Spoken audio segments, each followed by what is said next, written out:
House of the Dragon. New season's about to come. Definitely. Saw this trailer yesterday. It was released yesterday. And I mean, for a very long while, this and a few others have been topping television ratings as well as trends when it comes to most anticipated and most watched series. House of the Dragon. I know for a very long time we've been doing movie reviews. Yes, the focus on Fridays reviews, but once in a while we'll get to see stuff that stands out like this one. TV has gotten so much so that episodes of shows like this cost as much as it takes to do a movie. Stranger Things told you that by the time it got to the finale, it was even more expensive than some big budget movies. You understand? The stars, when they started, they were getting paid in tens of millions of dollars per episode. You know. But also House of the Dragon, of course, being a spin-off of in the Game of Thrones universe, has captured fans almost as much as the original. Not as much, but very, very close. But it's about 3,000 years before the original Game of Thrones season began. So this is actually when dragons still existed in Westeros. So the universe we are now calling Westeros has dovetailed into House of the Dragon, and now even Knight of the Seven Kingdoms, which even takes us further back. So what happens is that the finale for Knight of the Seven Kingdoms will be this week. So after it's done, we'll probably take a cursory look at it and review it. But I'm very excited because it's been quite a while when I was so excited about television this way. I mean, it has to be. There's been a lot of stuff. I mean, you are open to streaming now. So there's a lot of stuff available. In fact, so much so that someone tells you that you could spend 30 minutes to 1 hour looking forward to watch, and at the end you don't watch anything because there's just so many options. And that's why they tell you that if you want to move fast, reduce your options. So they'll tell you, I know this is just I digress a little bit when you know the Zuckerbergs, when they tell you that, you look at them and they wear like one color of shirts. What happens is that they will have like 10 of that same color because they tell that, look, in your life, reduce options from your meals to everything.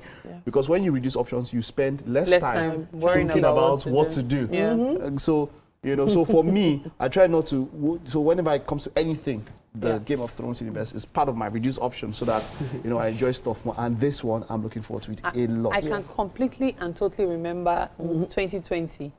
When everyone was good, especially chairman. I don't know who was the chairman between he and the director as at that time. No, it was massive because it was fun. It was huge. I mean, because that was all you guys ever talked about. And it was the followership on social media, so much so that you're trying to avoid spoilers. It was showed by 12 midnight, and so the next Monday everybody was rushing. It was the closest thing to football. Office, don't let your bosses hear. In the office, people were like, okay, so have you seen it? Have you seen it? Or can I see it? Can I see it? Do you have access? Do you have access? Let's talk to Chef Better. I mean, for the Game of Thrones universe, were you a fan then? Back then? And that was when I started watching it actually. Wow. And how much of a fan are you? I am 100%. 100%. No wonder. I'll never forget. It was OJ that time. I was so angry with OJ. You know why? Because the finale. Like, I'd already downloaded it. He spoiled, but he didn't intentionally spoil it. It was just one thing he said. And because of how much I was into the universe, I knew what happened. You don't believe that? So I was just coming to office on Monday. It was already on my phone. I was going to watch it. It was already on my laptop. I was already going to watch it. And then he just says one thing. You know what he says? What do we say to the God of death? That alone, I knew everything that happened. Do you understand? No, but to any other person be like, done. I see. As he said that thing, I knew the whole story. I remember then. It was what miffed me was how much of just one line. That was not a spoiler per se, but just because you were so much into it, how much it told me like there was nothing was a surprise in 1 hour 10 minutes. I'm telling you, because I just knew. This will lead to this will lead to this, because it was a reference to something that had happened before. So I'm a fan of spoilers. In fact, I do not think I can enjoy something without watching, without knowing that. That's why I'm not into seasonal movies. Like, okay, let me see the end before we start, so I know what to expect. And that way, I feel like I'm better and enjoy it, because I can know who to look at, whose emotions I should be more particular about. Oh, so you are the criminal. Okay, let me watch. How come nobody noticed all of this? So I love doing that when it comes to movies. However, for Game of Thrones, I almost got into trouble a few times, even with Mike. Because I wasn't watching it, but I had a Saturday show on radio where I was giving updates on Game of Thrones, giving, you know. Imagine a whole radio show. And that's why when you mentioned the social media, I was like, true. I knew all about Game of Thrones from social media. If you call people on the you know on the show, I could tell. Like the moment this person is mentioned, I can tell you who the person is.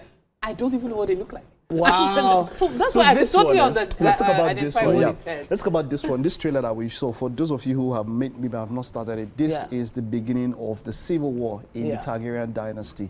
Now the Targaryens, of course, were of the pure Dragon Riders, pure blood of Valyria. There were a number of houses who were part of the Valyrian dynasty, but the Targaryens were elite because they are the Dragon Riders. So, but what happens is that and there was something Jahari said. There's only one thing that can destroy the house of a dragon, itself. It's, you know, it just tells you that, look, a house that is divided against itself cannot stand. You know, it's the same thing with nations, with everywhere. When you form a bond so strong, the only thing that can break it is yourself. That's why they say a chain is as strong as its weakest link. And that's what this series is telling you. The only way they could fall, they were just too strong, was that they had to fight. It was a civil war.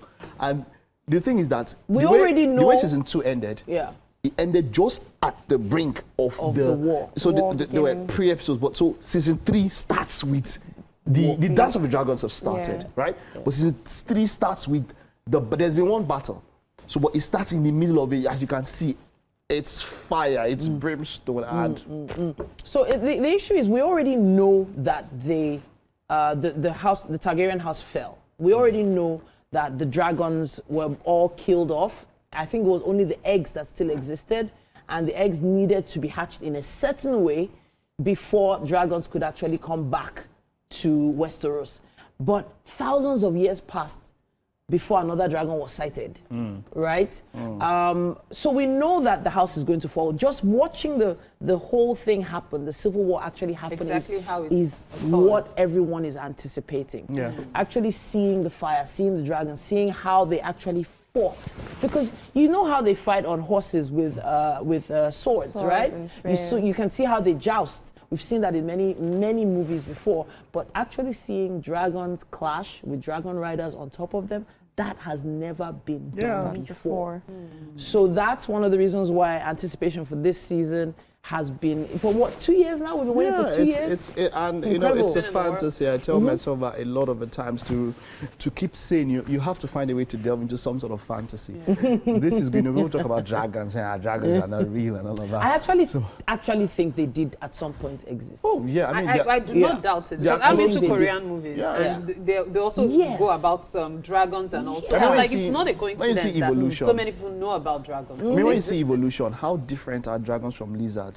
When you look at the Komodo dragon, as it were, it actually does just a little thing, just the wings. And you know that evolution has made people have to evolve, and humans and animals have had to evolve to survive some kind of thing. So it's not out of this world. We've heard about fossils. We've seen stuff and all of that. So, you know, it's fantasy for me. We love it. Yes, Night of the Seven Kingdoms will be wrapping up this Sunday. Can't wait. The last episode of that was the highest rated episode ever on IMDb. For any series. For any series. Ever. And that's so I've done quite well avoiding the spoilers because I just want to binge, and that's what I'll do. Yeah, we'll be back. Avoid me. That's what I'm just. You've not seen it. You need to watch it all at once. You need to see it. But at this point, we're going to be taking a quick break. We'd love to hear your thoughts on it as well, though. Please send them to us online. All right, guys, stay close to your TVs. We'll be back after this.